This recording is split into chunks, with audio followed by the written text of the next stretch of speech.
السلام عليكم ورحمة الله تعالى وبركاته. اليوم حنقدم مقشر للوجه بالقهوة والسكر وزيت اللوز الحلو وبن أوليا المعروف. فوائد زيت الحامض، كذلك زيت الحامض يحتوي على فيتامين سي وهو جدا محارب للشيخوخة وجدا راقي. يعني نتمنى ان تعملوا هذا المقشر وينال اعجابكم.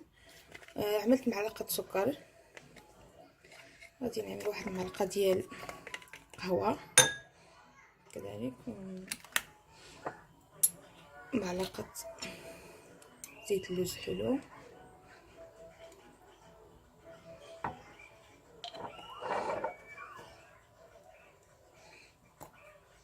معلقة بين أوليا.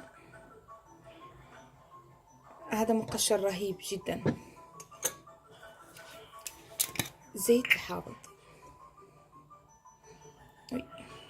تقريبا معلقة هيك.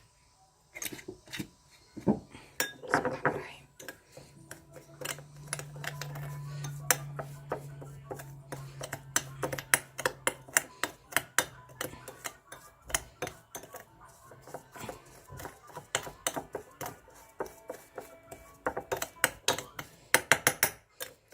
هذا مقشر.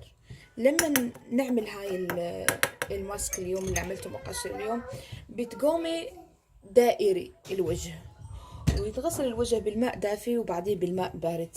نتمنى انه ينال اعجابكم، وهذا جدا جدا ماسك جدا رهيب. هذا المقشر جدا جدا رهيب.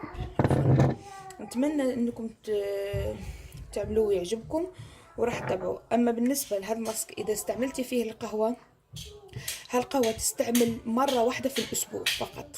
هذا الماسك تستعمل مرة واحدة في الأسبوع، ففيك إنك تشيل القهوة، تحيط القهوة وتستعمل هاد الزيوت مع السكر، مع تعملوا مقشر تاني من غير القهوة. القهوة تستعمل مرة واحدة في الأسبوع.